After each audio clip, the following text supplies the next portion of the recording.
मोदी जी हैं देश में तो संभव है। अब जो देश खतरे में, लोकतंत्र खतरे में। दूसरी बात, इन्हें बहुत कहम है देश इसमें तेल खरीदो। देखिए हम तो खरीद नहीं सकते किसी से भीख मांग के, दलाली करके 100 रुपये लीटर।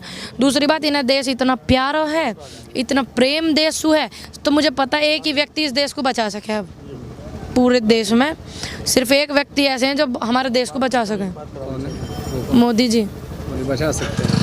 कृपया करके अपने पद से इस्तीफा दे दें तो हमारा देश बच जाएगा। मोदी जी हाँ बच जाएगा भाई। अच्छा, कल स्मृति ईरानी ने कहा है कि ममता बनर्जी जो है नरेंद्र मोदी को गाली देती है, जबकि वो इनको दीदी कहते हैं। तो स्मृति ईरानी की बातों में दम है ना कि ये प्रधानमंत्री को कोई गाली कैसे दे? एक बात बताओ, स्मृति ईरानी जी ने क्या ऐसा कोई वीडियो देखा? ए दीदी, ये सम्मानजनक शब्द नहीं है, हम भी जानते हैं, देश की जनता भी जाने, दीदी भी जाने। ठीक, एक नारी चाहे किसी भी दल की हो, सबसे पहले वो हमारे देश की नारी है, चाहे किसी देश की नारी है, उसका सम्मान करना बहुत ज़रूरी है।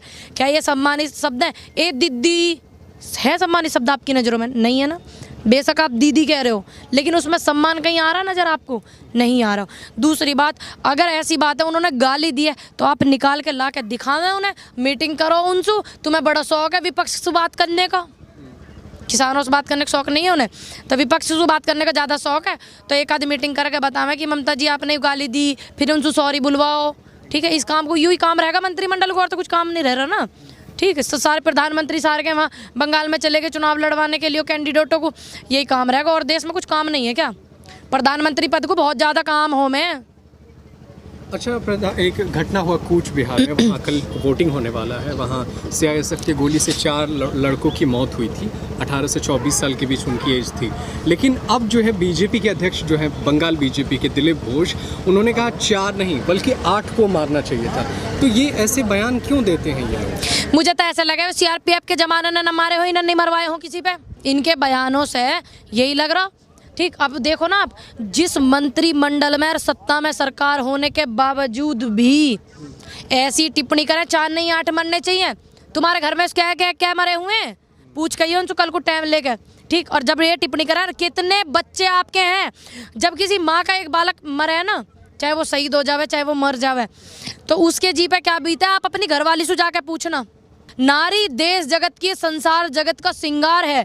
जितने वर्ल्ड में जनता है, जितनी भी उसका श्रृंगार है, तो एक नारी बच्चा पैदा करती है तो उस अपनी घरवाली से पूछ के आना। आपको जिस महिला ने पैदा करा वो भी एक नारी है, तो आप पूछ के आना कि क्या दर्द होवे, क्या दुख होवे। अच्छा, नारी सम्मान की आप दर्द दुख की बात करूँ ना। इसी प्रधानमंत्री ने तो बेटी बचाओ बेटी पढ़ाओ अभियान चलाया, तो उस पर आप कुछ नहीं कहेंगे? क्यों ना कहूँगी। बेटी बचाओ बेटी पढ़ाई अभियान चलाया, यूँ क्या हो रहा? इतने हमारे उत्तर प्रदेश में उन्नाव में देखते क्या हुआ, हाथरस में देखते क्या हुआ, कबाड़े की तरह लड़की को जला दिया। वो जो लड़की थी उसका वो हो गया था बलात्कार, उसको कबाड़े की तरह जला दिया रात को 2 बजे। कौन से वेद पुराणों में, कौन से धर्म शास्त्र में लिखा हुआ रात को 2 बजे तुम बॉडी जलाओ? तो बताओ कहाँ बेटी बचाओ बेटी पढ़ाओ? अब तो फिक्र सी होने लग रही है कि बेटी बचाओ, इसका मतलब ऐसे दरिंदों से बेटी बचाओ, ऐसे दरिंदों से बेटी बचाओ।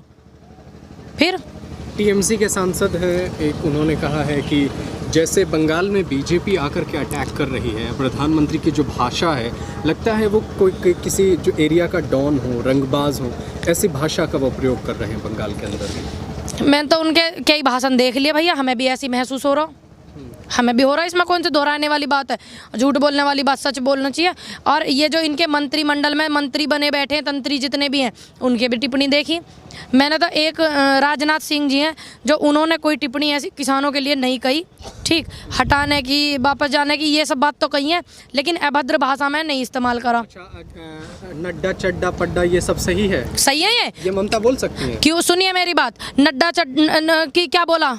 नड्डा चड्डा वगैरह वगैरह ममता बनर्जी जो है उनको बोलती हैं। तो नड्डा तो नाम है उनका। तो नड्डा साहब को नड्डा साहब ना कहोगे क्या? अड्डा साहब कहोगे? चड्डा भी तो एक नाम होता है भाई। चड्डा साहब जो होता है, मुझे जितना पता शायद पंजाबियों में कुछ गोत होता है ना, गोत होता है चड्डा साहब। तो फिर क्या दिक्कत होगी? नड्डा भी होता है, नड्डा तो वे खुद ही है। और चड्डा साहब मैंने तो बहुत सुना पिक्चरों में गोत होवे भाई। लेकिन उन्होंने अभद्रता के साथ कहा ना। अभद्रता कैसे करी? एक पार्टी के राष्ट्रीय अध्यक्ष के साथ ऐसी बातें बोलनी चाहिए। अब वो बोल देते हैं तो अब सुन लीजिए भैया, यूँ ही तो हमारे देश के वो है दिक्कत कि एक सिक्के के 2 पहलू हैं। आप गलत को उठा रहे हो, आप सही को नहीं उठा रहे। जो नड्डा ना होते हो तो बताओ, नड्डा तो वे खुद है जिनके लिए कहा। जो चड्डा साहब ना होते, हमने तो बहुत पिक्चरों में देखा, चड्डा साहब भी हो तो क्या गलत कह दिया भाई। नड्डा को नड्डा ना क्या अड्डा कहोगे, नड्डा साहब को अड्डा साहब कहोगे क्या तुम, ये बताओ। बोला हो तो गलत है। अच्छा, ममता जी ये कह रही हैं कि जो 4 चरणों का चुनाव बाकी है उसको 1 चरण में चुनाव खत्म करा दिया है, लेकिन इलेक्शन कमीशन मान क्यों नहीं रहा इस बात? अरे ये बात उनसे जाके पूछो, एक दिन का टाइम लिकाट गया, ठीक है। और एक बात बताओ, जब देश में इन्होंने ईवीएम पकड़ रखी है, ऐसी थोड़ी विश्व गुरु बने हैं भैया, गाड़ी में ईवीएम लेके चलनी पड़ा जैसे ये चल रहे हैं, ठीक है। जब उनको पता है कि ईवीएम से वे चुनाव करवाने लग रहे, तो ईवीएम तो ऐसी चीज है एक दिन में पूरे देश को चुनाव हो जा, तो ये 3 चरण में 4 चरण में क्यों कर रहे हैं बताओ। जब इनके मन में कोई भी वो पाप नहीं है, मन गंगा की तरह पवित्र है। और इन बातों में ये नई नई बात, नए नए सवाल ला कर ना सोचें कि बिलों पे बात नहीं करें, बिलों पे सभी बात करें, बिल रद्द करवाएं, इन पे बात करें, बिलन के हाल क्या है उनकी बात करें बस। ममता जी ये कह रही हैं कि ज़्यादा से ज़्यादा 70 सीट से ज़्यादा बीजेपी वहाँ नहीं जीत पाएगी, और मोदी जी कह रहे 200 के पास। भैया वो मैंने बताया नहीं, विश्व गुरु ऐसी थोड़ी बनना पड़ा, गाड़ी में ईवीएम ले जानी पड़े, बताए नहीं। हाँ, टीएमसी के घर भी पकड़े जाती है। पहले कहा को ना पकड़ी, ये तो भैया पहले पकड़ी जा रही, जांच करो, पड़ताल करो, ठीक, मैं करूँ जांच। दूसरी बात, मैं टीएमसी सुनाऊँ, आज तक मैं अपने भविष्य में कभी भी मैं आपको बता दूं, किसान नेता बंगाल गए हुए हैं, तो कहा होगा गए तो क्या ममता जी को जिताने गए हैं? अरे वो किसानों को समझाने गए भाई, चुनाव में ही किसानों को समझाने जाएंगे, पहले तो नहीं जा रहे थे, अभी जा रहे हैं। अब किस पहले बिल भी तो ये अभी लेकर आए, पहले कहाँ लेकर आए हैं, बिल भी अभी लेकर आए हैं, विरोध भी किसानों ने इन बिलों का ही करा, तो इसलिए अभी बिल लेकर आए, तभी तो समझाएंगे, समझाने की जरूरत तो है ही भाई। क्या पता हमारे अपने हैं वे भी भ्रमित हो जाए हमारी तरह, जैसे हम मैंने करी मूर्खता ही, मैंने करी खुद, मैं तो खुद कहती हूँ बैठ के, 1000 बार बोला दिया वोट मोदी जी को, जो होता हो कर लो, फांसी करवा लियो, दिया वोट, 2 बार वोट दिया, देश में विकास होगा। हमें नहीं पता ही विकास पढ़ के फेल हो जाए, छठी में भी ना आया दिखा, अभी हमें नहीं पता।